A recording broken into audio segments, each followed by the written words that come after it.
to Prof. Dr. Narida Binti Muhammad. I'm lying here from Group 3. I would like to present the introduction of the project. So, our main focus of the whole project is lab. It can be divided into two types, which are one-way slab and two-way slab. For the one-way slab, it's supported by beam in only two sides. This side and this side, or this side or this side. The ratio of longer span panel to shorter span panel is greater than 2 because L will be greater than 2. And the main reinforcement is provided in only one direction for one-way slab. For the two-way slab, it is supported by beam in all four sides. Here, all four sides. The ratio of longer span panel to shorter span panel is less than and equal to 2, thus LOB is less than equal to 2. The main reinforcement is provided in both directions for two-way slab. For the one-way slab, it transfers the impulse load in one direction like this figure shows. Here, one direction.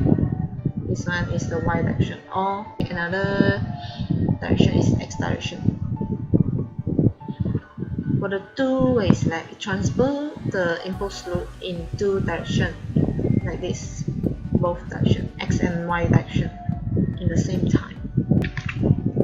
In this project, we choose to use STEAM 8 to analyze the model design structure. It is designed to provide integrated solution for structural engineer for designing reinforced concrete building. Why we chose the STEAM software? Because it is user-friendly and designed specifically for reinforced concrete design. It just only need one click to generate the report and construction drawing for submission.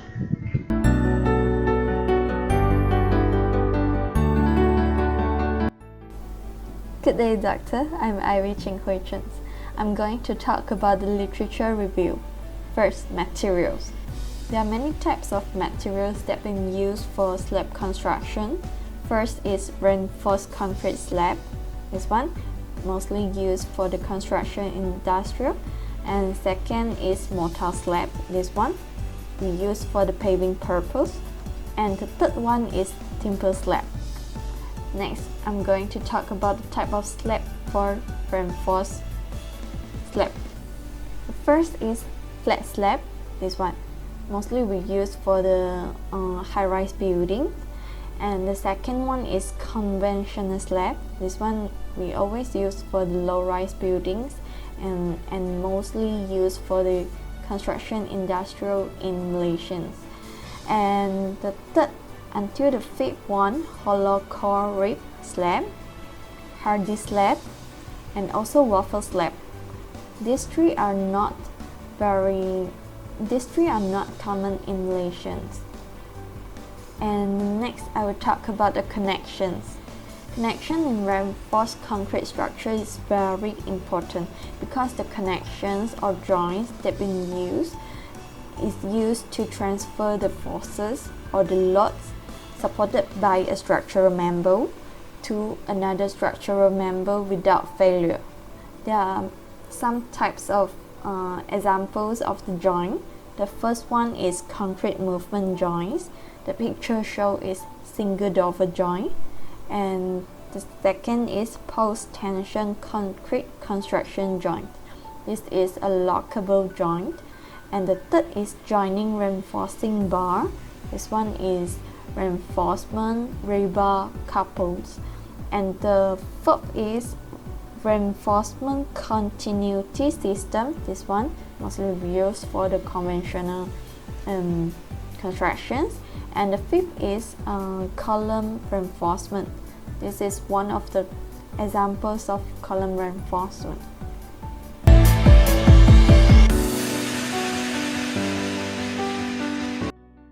Good day. I'm Lim Xuejing and from Group 3. Let's start the presentation about the methodology. Basically, students use two methods to complete this project, which is software analysis and manual calculation. The overall flow of the project shown in the below. Start.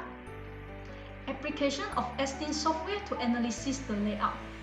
Application of LinPro software to analysis the RC frame. Proceed of manual calculation. Compare the specific output between software and manual calculation. Preparation of report.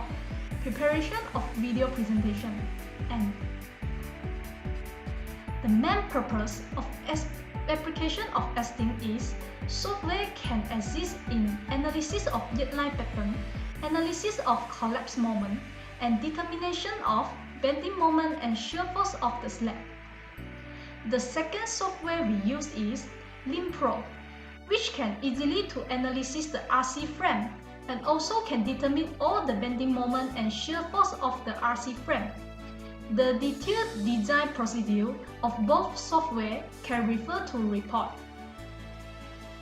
The manual calculation should be conducted so that we can compare the difference between software analysis and manual calculation.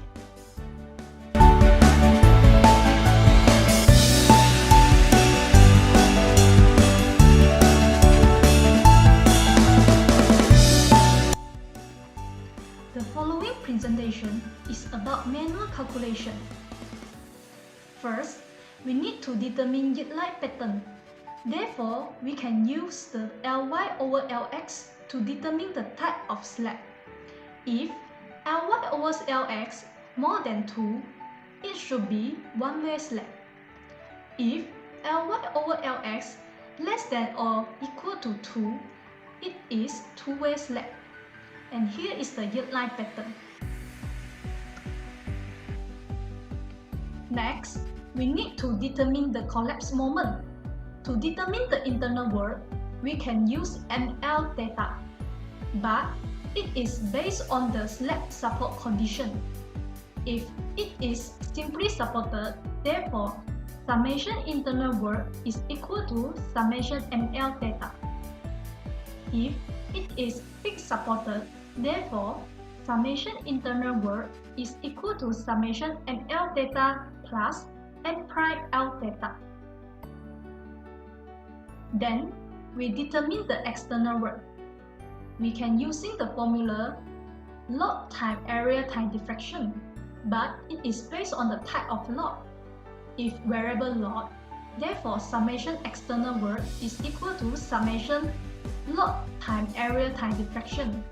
If it is line load, such as brick wall, therefore summation of external work is equal to summation uniformly load time length time diffraction. Last, using the equation, summation of internal work equal to summation of external work to determine the collapse moment M. In addition, to determine the bending moment and shear force of the slab, we need to determine the slab is one-way or two-way. If one-way, we can assume it as simply supported and use moment equal to WL squared over X to determine the bending moment. Meanwhile, to determine the shear force, we can use WL over 2. If it is two-way slab, we should use the table 3.14 and 3.15 BS at 110. Use the bending moment coefficient and shear force coefficient to determine the bending moment and shear force of the slab.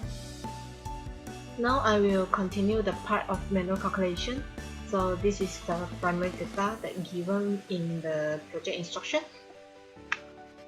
And this one is the manual calculation of the collapse moment. So for this slab, the collapse moment is 3.74 kN/meter. For this slab, because due to the concentrate load, so we assume to have two types of U-line pattern. One is this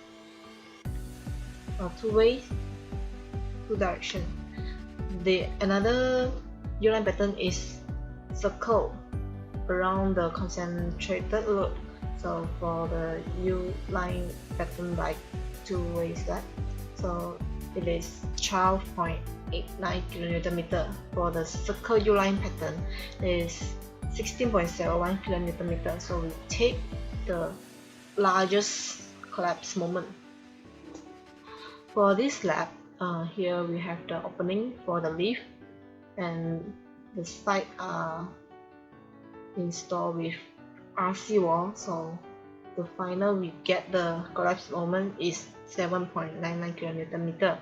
And for this slab, why we combine these two? Because the middle here we don't have the column, so we assume the whole these two combined together become one slab, so we get the collapse moment equal to 13.22 kilonewton meter. Here we have the bending moment on slab. This one is the two-way slab, so we have two direction. One is the bending moment for x direction and the bending moment for y direction. For the x direction in this slab is 3.53 kilonewton meter per meter, and for this y direction we have 2.85 kilonewton meter per meter. So as the other slab, for this one, because here we have the opening, so we just calculate this one as the bending moment in x direction, and this one is the bending moment in y direction. And for this one, we distribute into two, and here we have the two direction for bending moment, and here we have one direction for bending moment. So in overall, the maximum bending moment on slab is 7.64 kilonewton meter per meter. For this RC frame analysis, the shear force diagram is shown like this one. The maximum shear force in this RC frame analysis is 28.011 kilonewton. While for the bending moment in this frame, the maximum bending moment in this frame is 16.508 kilonewton meter.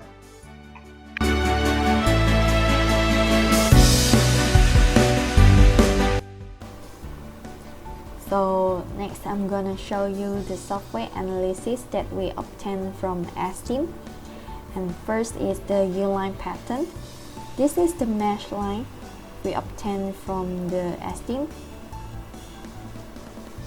And the second one is the collapse moment for each slab is here on the screen, and the biggest collapse moment is 16.39 kNm.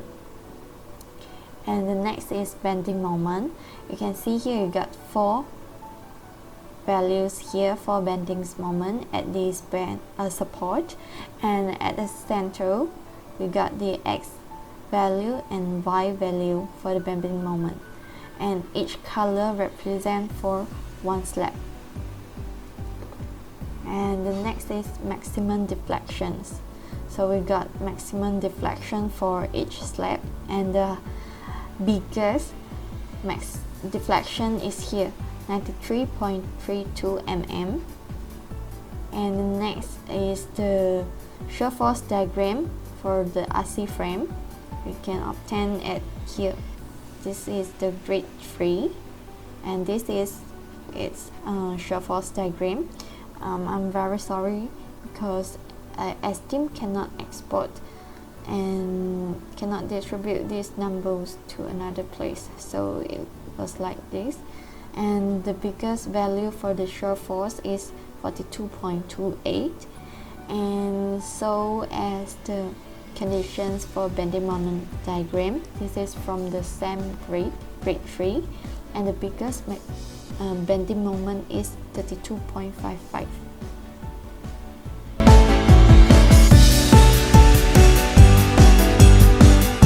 So now is the part to compare the result between the STEAM and manual calculation.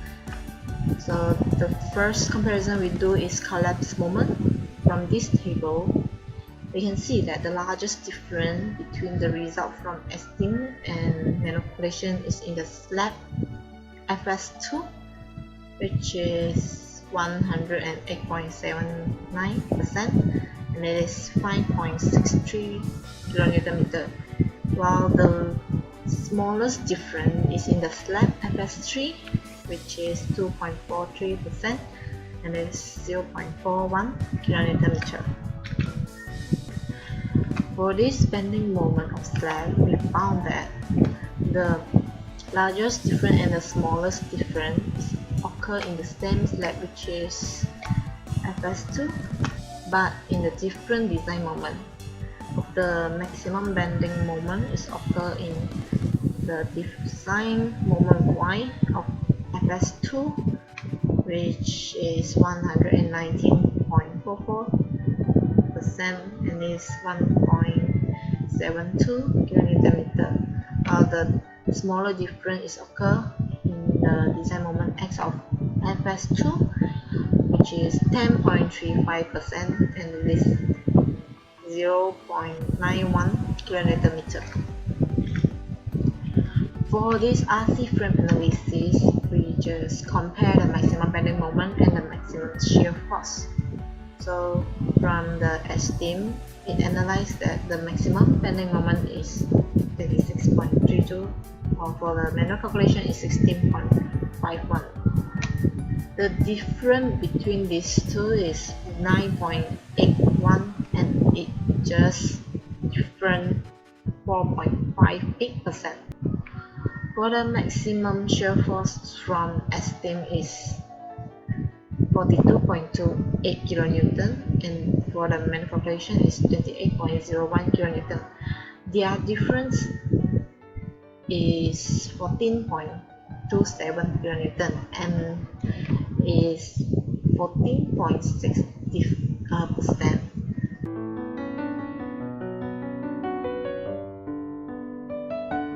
Hello, I am Taufik and I will be presenting discussion.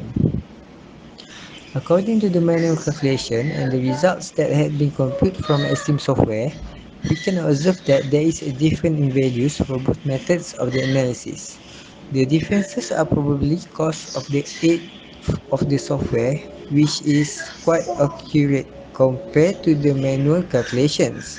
The highest value of the moment for the Esteem software is 16.4 kN/meter from FS3, while it is only 6.19 kN/meter for the manual calculation.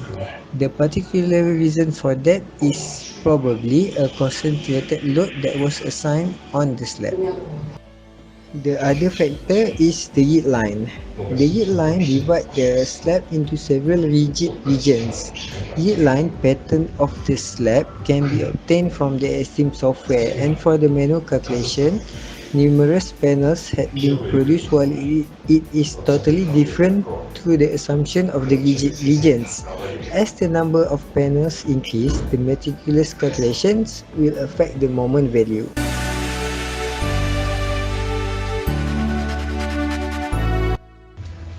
As for the conclusion, the calculation of the slab is easier and more reliable than ever with the help of structural analysis software like Esteem. Structural analysis software is programmed with building codes from every geographic area and incorporates these regulations into the building plans. This prevents inadvertent omission that could result in annoying structural errors, fines, and even structural failure. The application of theory calculation is also good because it will help the understanding of the yield line concept, such as the location of the yield lines depends on the support condition and also the loading condition. But structural analysis software is more reliable as it produces quite precise analysis and also time saving. It can be used to double check calculation as well as perform complex functions with increased accuracy.